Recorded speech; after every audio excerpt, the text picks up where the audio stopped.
Assalamu alaikum wa rahmatullahi wa barakatuh. My name is Azza Karam, and I have the privilege and the responsibility to serve religions for peace globally. I am deeply delighted and deeply thankful to the Almighty and to each of you for this absolutely novel, important, critical moment of inaugurating Religions for Peace Pakistan as you celebrate the opening of your new office.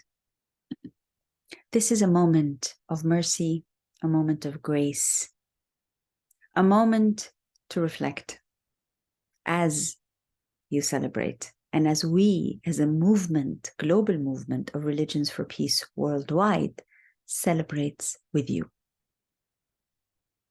Religions for Peace, as you all know, is not an organization, not an institution, and not merely a movement. It is a sense of consciousness. It is a call to duty, to responsibility, together to be stewards,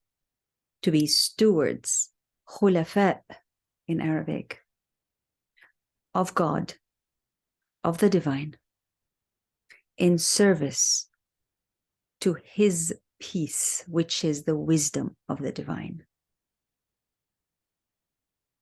In all our holy books, in the Abrahamic tradition, even outside of the traditions of Judaism, Christianity, and Islam, even outside, in all faith traditions, including Hinduism, Buddhism, Jainism, Sikhism, Baha'is, and everyone else who believes.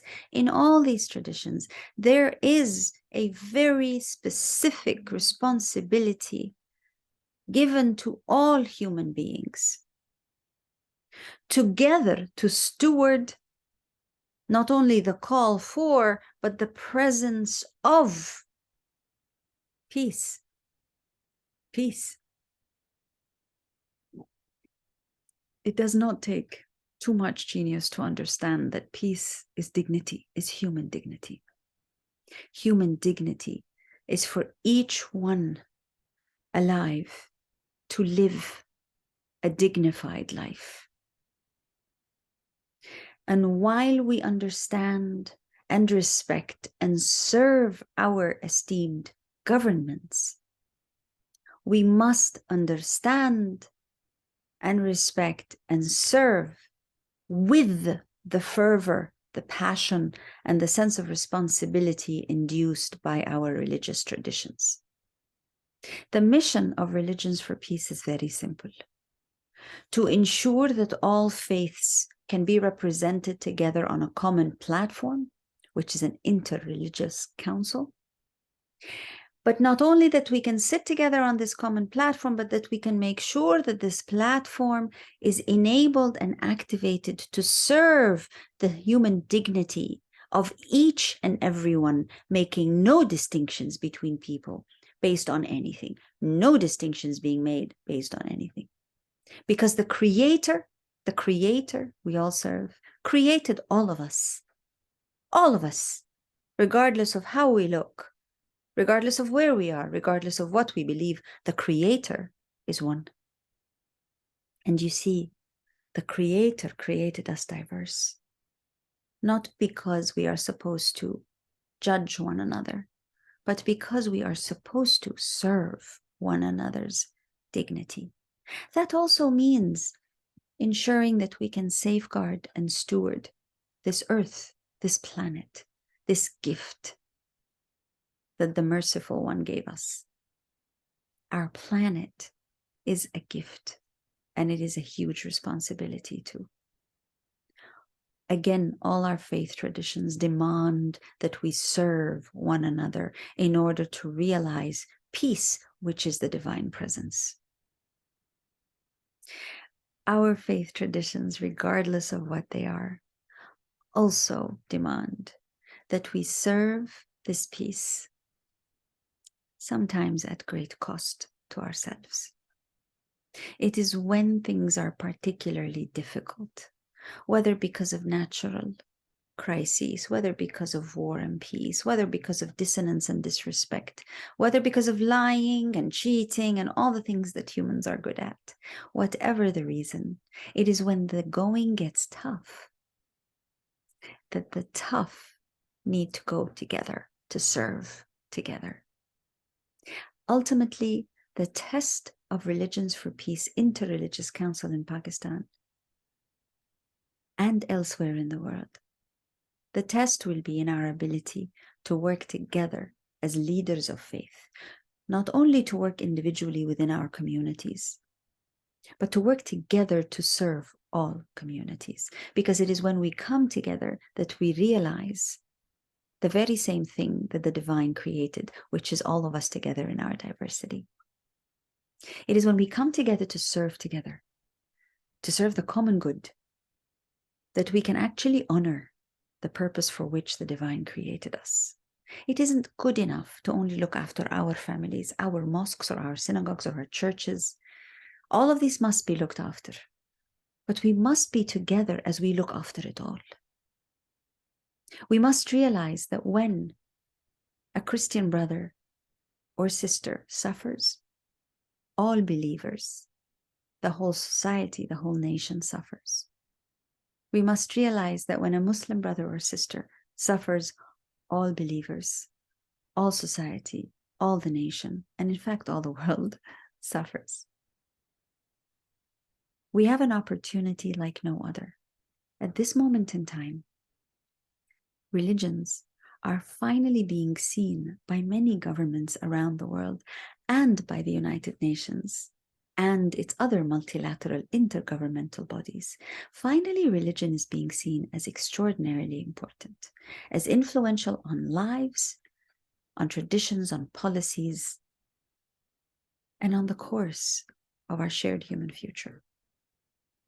Let us make a commitment to seize this moment when finally policymakers and institutions are beginning to appreciate the power of faith. Let us commit to seizing this opportunity to demonstrate an ethical way of being together in society, in service to one another. Let us use this opportunity to actually demonstrate an alternative form of accountable, service-oriented leadership and governance for our communities. Let us try to avoid pointing fingers and standing in judgment on people, and instead show how we can actually come together to provide an alternative model of social cohesion and accountable governance. Faith leaders have a unique moment today, globally, to showcase how, not how each one of them is independently beautiful and wonderful, but how together they can be a guide. They can demonstrate by example to governments, to policymakers, to institutions, to their communities. They can demonstrate together how there is accountable, democratic governance and service to their communities. This is the time to do so. Pakistan is a nation that stands as a very critical example for so many, not only in the Muslim majority countries, but for so many in the world. The history of Pakistan and its current position geopolitically in this otherwise crazy world we are living in is instrumental, is deeply significant. Pakistan's situation foretells and exemplifies so much of what is going on today within communities, between nations, and as part of the global architecture of human and planetary interests.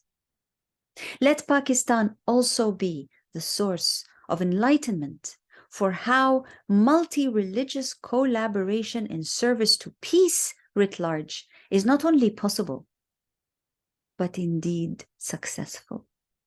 Thanks to the grace of the Almighty. Demonstrate, lead by example. Be what you are to the whole world, a beacon of multi-religious service and solidarity for justice, for well-being of everyone, excluding none.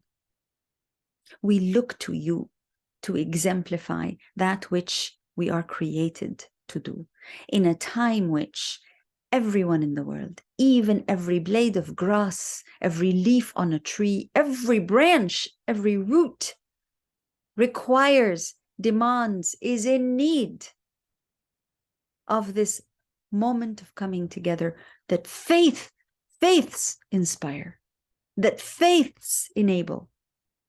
It is easy to come together in judgment. It is easy to come together in pain and destruction.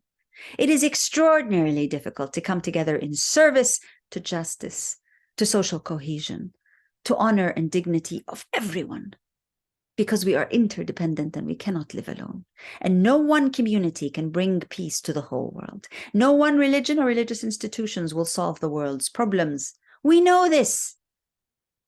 We are created diverse so that we may know one another. But how do we know one another if we do not serve one another?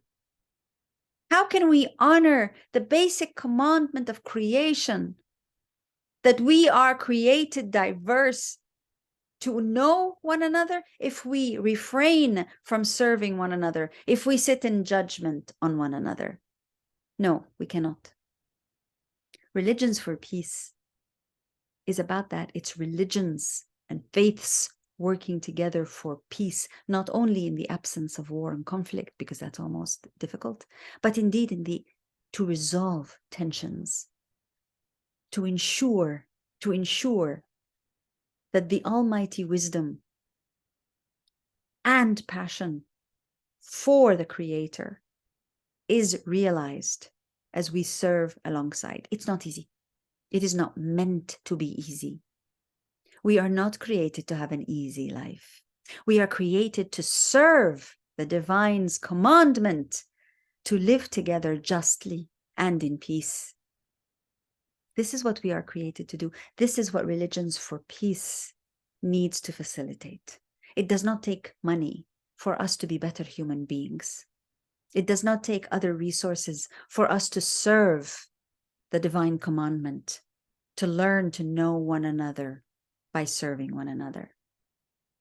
We must never let resources be a hindrance. We must understand that our faith is the greatest resource of all. And every single faith traditions, every single one, demands that we serve one another. We look to Religions for Peace Pakistan to continue to exemplify that which the rest of the world needs, religions working together to serve peace in the largest sense. May the Almighty guide you. May the Almighty protect each of you. May you find not only success on the road to serving together for peace and justice, but may you also find joy. May you also find joy in the process of working together to serve everyone, barring none. Know that our world needs you, and know that only the Almighty can bless and protect those that the Almighty sees are doing their best to serve through love, through compassion, through mercy. To this and for this, we look to you and we pray for you, as we thank you and as we stand very proud of Religions for Peace Pakistan. Thank you. Wa alaikum assalam.